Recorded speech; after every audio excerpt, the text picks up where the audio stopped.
time for the E21 Go Sports Podcast. Now, here's your host, Easton Durant. Hi, welcome to E21 Go Sports. I'm Easton Durant, and in today's episode, I'll be talking about NFL, MLB, and NBA news. To start this off with a little bit of MLB news, Houston Astros righty Zach Greinke on Monday has been scratched from the start, and that Cy Young contender Justin Verlander would start Tuesday's game 4 against the Tampa Bay Rays. Greinke was following two straight gems from Verlander and Garrett Cole, but his start was very different. Greinke allowed 6 runs over two and two-thirds innings, including 3 home runs to 3 different left-handed batters. Kevin Kiermaier, who had a 3-run shot in the second.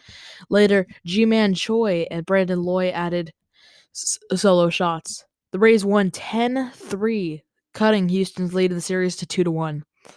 Greinke gave up all of his homers on off-speed pitches, the kind of offerings that were supposed to flash in a productive contrast to the heat featured by Verlander and Cole.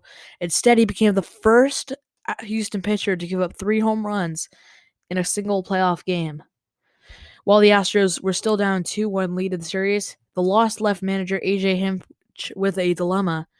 He had not yet put a Game 4 starter, instead placing both leading candidates, rookie right-hander Jose Urquidy and veteran lefty Wade Miley in the bullpen for the first 3 games. Miley appeared in relief on Monday, going 2 and 2/3 innings, allowing 63 pitches. Throwing. Rather than calling on the hard throwing but inexperienced Urquidy, Hinch had decided to go with Verlander on Tuesday. Hinch said he's one of the best pitchers in the world. It's no more complicated than that. Verlander went 7 scoreless innings in Game 1 on Friday, throwing 100 pitches while holding Tampa Bay to 1 hit and striking out 8. Though he'll be working Tuesday on 3 days rest, if Verlander is still able to lead the Astros to a series-clinching win in Game 4, he will likely start Game 2 of the ALCS on Sunday at Houston, bumping Cole up to the Game 1 assignment. This will be a new experience in Verlander's career. He started Game 3 of the 2011 ALDS against the Yankees on 3 days rest, going 8 innings, allowing 4 runs and striking out 11. However, he had thrown just 1 inning in a rain-shortened outing previous to that, so Verlander has never taken the mound on 3 days rest after a full start in either the regular season or the postseason. Verlander said, "I'm going to approach it just like the first game, and a lot like my other playoff games I've pitched, which is kind of my gut. It feels like a win-or-go-home game." As for Verlander, he's no stranger to potential elimination games. He's won 4 of them during his career, tied for the most in MLB history with John Smoltz, Curt Schilling, Randy Johnson, and Clay Correll, who also won 4 such games. They were joined by Tampa Bay's Charlie Morton, who had won his 4th career elimination game at Greinke's expense in Game 3. Moving over to other MLB news, the Atlanta Braves started left-hander Dallas Keuchel on short rest Monday afternoon in the NL Division Series 5-4 Game 4 to the loss to the St. Louis Cardinals. Keuchel last pitched in Thursday on Game 1, meaning he will work on just 3 days rest in St. Louis. The former Cy Young winner just threw 74 pitches in the series opener, but Monday's contest marked just the 3rd time in his career he started on a short rest. Snitker had indicated Sunday night that Keuchel was an option to start Game 4, but he said he would wait until Monday to give his final decision. With an off day Tuesday, Snitker also noted that nearly all of Atlanta's pitchers were available in Game 4. The only pitcher who will likely not available is Game 3 starter Mike Soroka. Mike Fulwinski, who is expected to start Game 5 in Atlanta if necessary, is available if something happened, The Braves took a 2-1 lead Sunday with a 3-1 victory in Game 3, highlighted by a dramatic 3-run 9th-inning rally. Keuchel pitched 4 2/3 innings and did not record a decision in Atlanta's Game 1 loss, allowing 1 run and 5 hits with 3 walks and no strikeouts. The two-time All-Star is 4-2 with a 3.20 ERA and 11 career postseason starts, including 11 postseason games, including 10 starts. The Los Angeles Angels will interview Joe Madden for the vacant managerial position on Monday after he was fired by the Cubs organization. Madden is the first known candidate at this moment, though Angels GM Billy Epler said earlier this week that the team will undergo a traditional search. The Angels, who finished 72-90, fired Brass Osmus after only one season on the first day of their offseason. Epler, owner Artie Monroe, and President John Caparone then poured through a list of candidates. The following evening, but Madden has long been considered the front job for the runner. Madden, who was 65, spent 13 years in the Angels organization, the last 6 as Mike Shoska's bench coach from 2000 to 2005. Madden then went on to manage the low-budget Rays, a highly successful 9-year run that included the franchise's first trip to the World Series. From there on, Madden led to the Chicago Cubs their first title in more than 100 years. He was dismissed after 5 seasons. Now, what I kind of understood about the Cubs why he was fired from them. They were terrible. They were not terrible, but not as expected because they were supposed to be good because they just came from a good year. They were 84-78. They were 7 games behind the Cardinals, 5 games behind the second place Brewers. It was just a tough year for the Cubs. Now they'll trying to do other things. One recent news for them was that Chris Bryant was up for trades. I don't know who thought that would be a good idea to trade one of their best players, and so far the best suitor is the Texas Rangers. Even then, I don't know really what they would offer. A couple prospects, picks for the next 10 years maybe. I know that's a crazy thing, but there's really no player on the Rangers who's really Chris Bryant potential, even though he's been up and down the past year. So that's been bad years for him. Moving on, the Yankees beat the Twins 8-2 to go up on the series 2-0. Didi Gregorius hit a slump-busting grand slam during a 7-run third inning as the Yankees pummeled the Minnesota Twins again, cruising to an 8-2 victory Sunday for a 2-0 lead in the series. Uber driver turned rookie big leaguer Randy Dobnak struggled in an unexpected start, and the Cubs lost their record 15 consecutive postseason game, including 12th straight to the Yankees. The latter is the longest postseason skid for one club against another in Major League history, topping Boston's dominance over the Angels from 1986 to 2000. Minnesota hasn't won a single playoff game since Johan Santana beat the Yankees in their 2004 Division Series opener exactly 15 years earlier. Twins manager Rocco Belletti said, "Our guys know that we can turn it around." Coaches and players on both sides have downplayed that history, which is it's all too familiar for fans of Minnesota, where the team will play Monday's Game 3 in the best-of-5 series. Boone said, We'll have all kinds of firepower ready to go Monday." Gregorius's blast blew Game 2 wide open as the Yankees battered around the inning. The switch hitter staggered after connecting for the first time since September 10th, hitting one from his bat from one hand to another and mashing on bubblegum while he watched the ball fly. Gregorius is set to become a free agent after the season. He batted .194 during September and was 0 for 3 in Game 1. Boone said, "I expect this from Didi. Just when you think you've got him down, he's got a big swing in him." Boone had predicted that if Gregorius could find a hole, big hits might follow. Sure enough, Didi hit a infield single in his first at-bat before lifting his home run to the second deck in right field. Gregorio said he was processing the at-bat during his unusual reaction to the slam. Relief pitcher Tyler Duffy struck out Gregorius on a high fastball Friday, a similar to pitch to the one he hit. He said, "I was ready for it this time." Finally featuring nearly all its stars after placing 30 players on the injured list during the season, the Yankees have grinded away at the Twins pitching. The Yankees worked 8 walks for the second straight game, and Aaron Judge led the way with 2 hits and 2 walks. Manager Duffy said they were really good, especially on breaking balls. If you weren't close to the plate, it didn't seem like they wanted to even think about switching. Masahiro Tanaka had amazing pitching. He pitched one-run ball for 5 innings for the win, striking out 7 and handing off to the Yankees bullpen after 83 pitches. Tanaka's career ERA has climbed to 1.54, still second lowest by a Yankee starter with a minimum of 4 starts behind Monty Pearson's 1.01 ERA.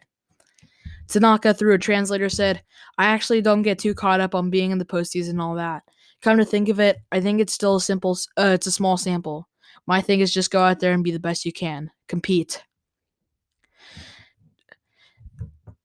Moving over to NFL news. The Washington Redskins have made a coaching change today, but they haven't altered their stance on rookie quarterback Dwayne Haskins. Earlier this morning, the Redskins fired Gruden. Hoskins has played in 1 game this season, relieving then-starter Case Keenum in the second quarter of Week 4's loss to the New York Giants.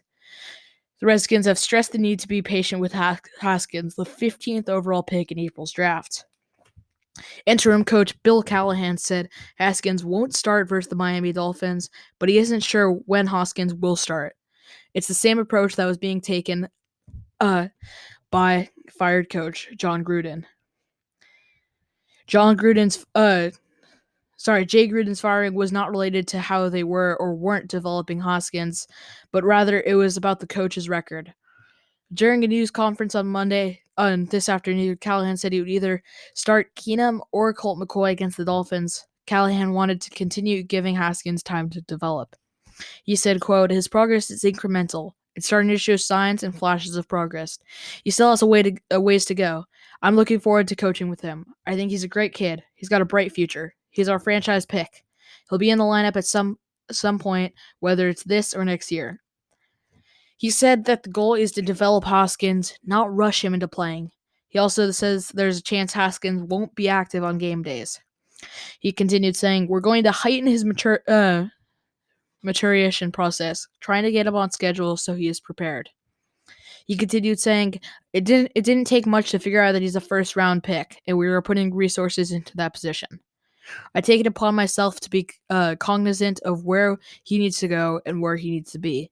His development is very, very important. There is a very good plan in place for this to happen.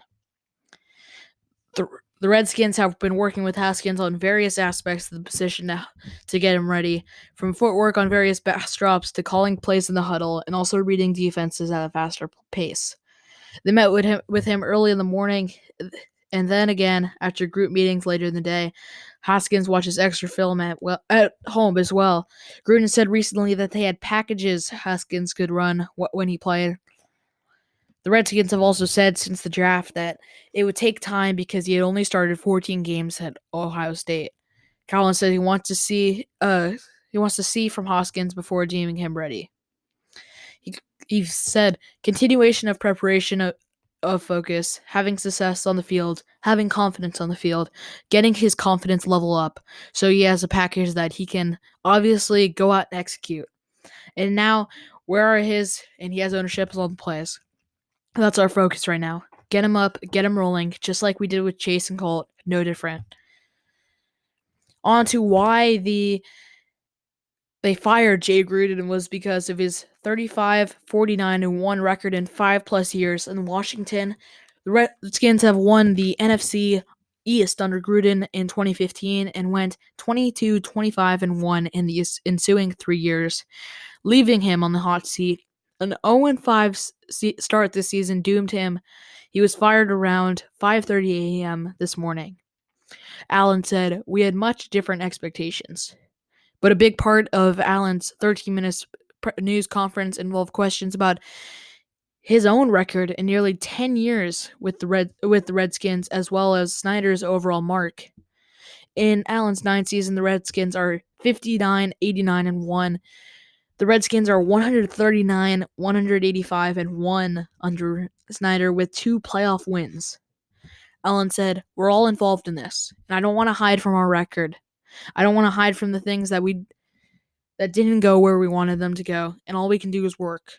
And I do believe in the group that's here. Yes." The Redskins were hit hard by injuries the past 2 seasons, with a combination of 52 players having gone on injured reserve.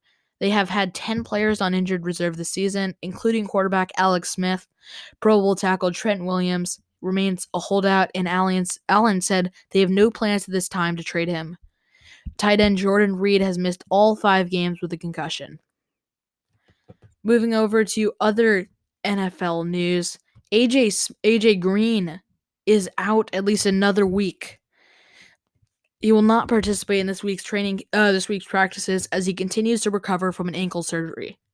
On Monday, Cincinnati coach Zach Taylor said the ninth-year receiver will not play in Sunday's game at Baltimore, which means the earliest he could make his debut would be Week 7 against Jacksonville.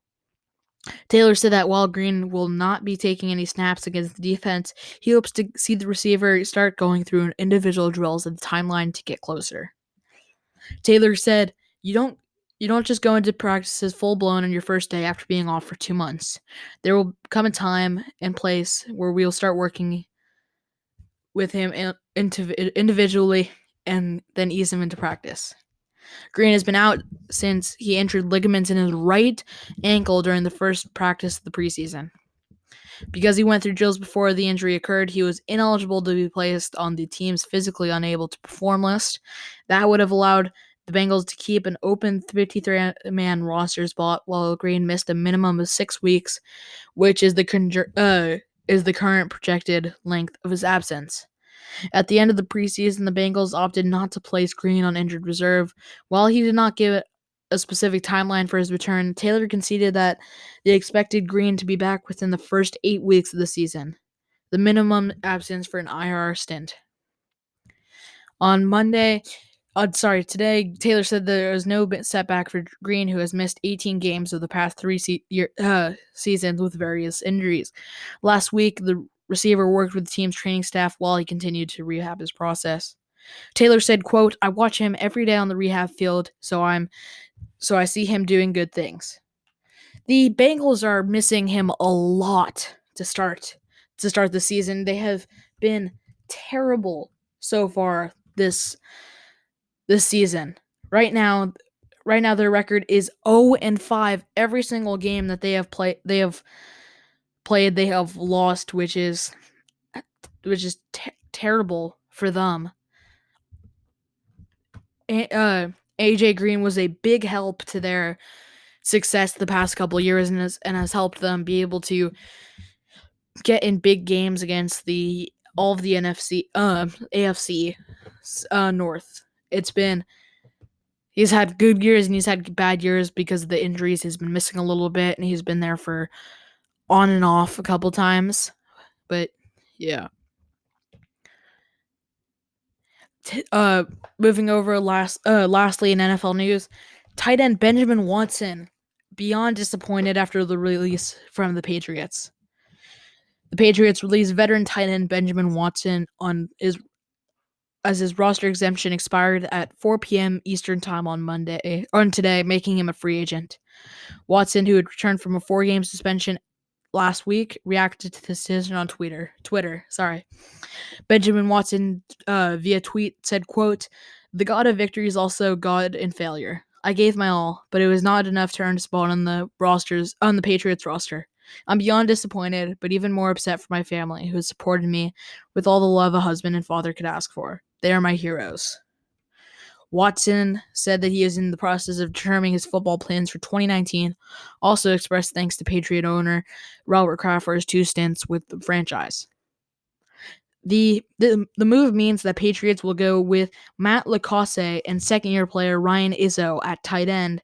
Bill Belichick noted after Sunday's 33-7 win over the Redskins that it was nice to have both tight ends active and contributing, as LaCosse had missed early time in the season with an ankle injury.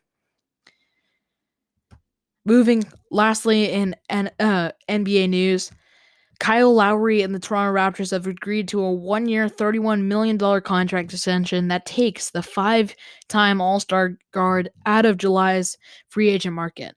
This extension guarantees Lowry 2 years and $64 million on the books, including the $33.3 million left on his expiring contract this season. Toronto President Masai Ujiri and GM Bobby Winster, Lowry's camp, have been motivated to hammer out an extension for months. Over the weekend, they both got the deal done. This will be big for the Raptors to continue their success later in the season. It's going to be hard for them to coming into this season because it's just going to be both of them. Oh, sorry, they lost Kawhi Leonard. They're going to go from NBA champions to a little bit much less than that.